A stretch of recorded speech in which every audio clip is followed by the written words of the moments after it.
एक अच्छी खबर जो कि हमारे नाज़रीन तक अब तक पहुंच भी चुकी है कि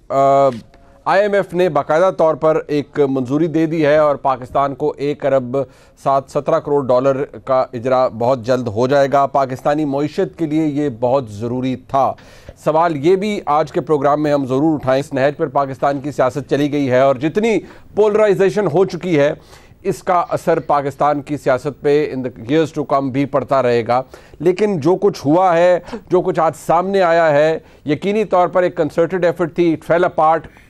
हो नहीं सकी। लेकिन आज पाकिस्तान तहरीक इंसाफ हुकूमत पर यह इल्ज़ाम लगा रही है कि ये सियासत कर रहे थे, जबकि मिफ्ता इस्माइल साहब ने 2 रोज़ कबल भी जब बात की उन्होंने कहा कि मैं तैमूर झगड़ा साहब पर यकीन करता हूँ कि ठीक है वो कह रहे हैं मैंने किसी को रिलीज़ नहीं किया, लेकिन अगर वफाक के किसी इकाई के साथ कोई मामलात संगीन भी हैं और अगर उनमें कोई वर्किंग रिलेशनशिप दुरुस्त नहीं भी है तो आपको रियासत का मफाद सामने रखना पड़ता है। चाहे आप किसी एक हुकूमत के तर्जुमान हो, 2 हुकूमतों के तर्जुमान हो, आप वफाकी हुकूमत में हो या सूबाई हुकूमत में हो, पाकिस्तान का मफाद सबके लिए सबसे अहम होना चाहिए। डॉक्टर तारिक फजल चौधरी साहब, यकीनी तौर पर अब आज पाकिस्तान तहरीक इंसाफ आपको कह रही है, आपकी तरफ से एक पूरा बयानिया बनाया जा रहा है, आप कह रहे हैं कि जी नहीं इन्होंने बहुत बड़ी साजिश की, अल्लाह का करम है, ठीक है। पाकिस्तान के लिए लोग ये भी आज तंज कर रहे हैं कि जी IMF से कर्जे लेके हुकूमतें जो है वो बड़ी उन्हें हजीमत का सामना होता था, शर्माती थी। आज आप लोग इसे सेलिब्रेट कर रहे हैं, वो एक अलग डिबेट है।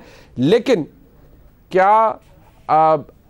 इस मामले को यहीं छोड़ देंगे या आप समझते हैं कि नहीं, ये बेशक साजिश नाकाम नहीं हुई, इसका भांडा फूट गया तो इसके ऊपर मजीद इसकी इन्वेस्टिगेशन होनी चाहिए, इसकी इंक्वायरी होनी चाहिए, कम अज़ कम जहां पर भी इस हवाले से कोई फैसला लिया गया उन लोगों को सियासी तौर पर एक्सपोज करना चाहिए? बिस्मिल्लाहिर्रहमानिर्रहीम, बहुत शुक्रिया आपका मुनीब भाई। देखें, सबसे पहली बात तो ये है कि जो आपने अपने प्रोग्राम की इब्तदाइये में सारी गुफ्तगू की और वो सारे तमाम क्लिप्स भी और वो सारे तमाम बयानात भी आपने इमरान खान साहब के और उनकी जमात के मुख्तलिफ लीडर्स के दिखाए कि किस तरह वो अपने ज़ाती मफाद के लिए, इक़्तिदार में आने के लिए किसी भी हद तक जा सकते हैं। पहली बात तो ये। दूसरी बात ये कि नाज़रीन को मैं ये अर्ज़ करना चाहता हूँ कि जो इब्तदाई गुफ्तगू की शौकत तरीन साहब ने, अगर आप देखें तो उसमें वो ये नहीं कह रहे कि मैं तुम्हें ये मशवरा दे रहा हूँ, वो कह रहे हैं कि मीटिंग में ये फ़ैसला हुआ है, जिसका मतलब ये है कि ये पाकिस्तान तहरीक इंसाफ का एक कंसीडर्ड डिसीजन है और ये इमरान खान साहब का फ़ैसला है कि ये ख़त IMF को लिखे जाएँ ताकि IMF की इस वक्त जो पाकिस्तान के साथ मुआहदा होने जा रहा है वो सैबोटाज हो, उसे ख़त्म किया जा सके, वो मुआहदा पाया तकमील तक ना पहुँचे,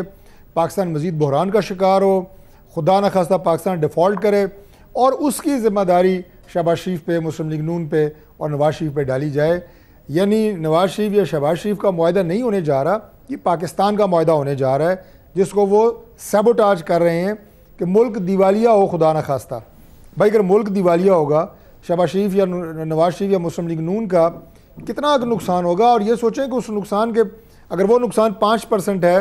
तो 95% आपकी रियासत का नुकसान हो रहा है, पाकिस्तान का नुकसान हो रहा है, उसकी कोई परवाह नहीं है। इतनी मैं समझता हूँ कि खुद गर्जी और इतनी आप ये कहें कि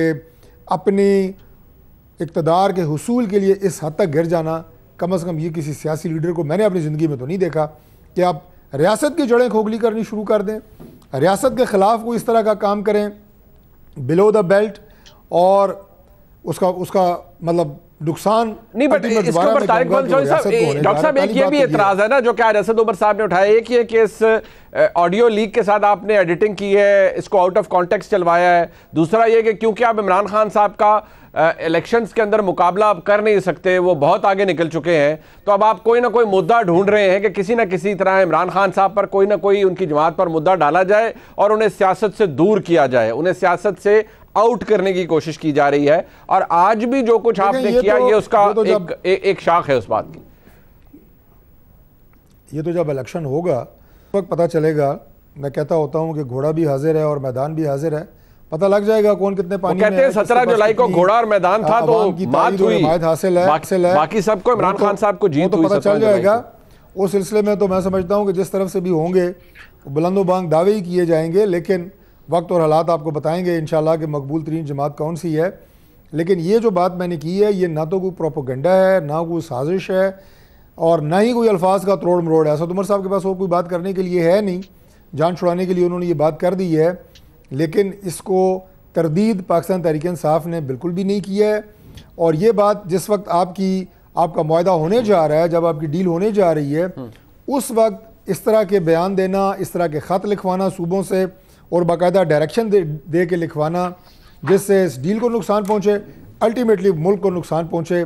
ये एक ऐसी मैं समझता हूँ कि बदतरीन और घिनौनी साजिश है। मैं तो उसे कहूँगा कि ये हाई ट्रीज़न केस है, ये कोई आम केस नहीं है। और ये ट्रेलर आपने शहबाज गिल साहब की शक्ल में देखा था कि जब उन्होंने पाकिस्तान से सबके मजबूत इदारे के अफसरान को, फ़ौज के अफसरान को अपने सीनियर अफसरान के ख़िलाफ़ बगावत पे उकसाना, उनका हुक्म ना मानने की तरगीब दी, वो भी एक साजिश थी, वो भी एक गद्दारी थी, बगावत थी। और ये उसका पार्ट 2 है। मैं कोई इन चीजों को इतना हौसला अफजा नहीं समझता। डॉक्टर तारिक फजल चौधरी साहब, आप सब सियासी लोग हैं, सियासत के अंदर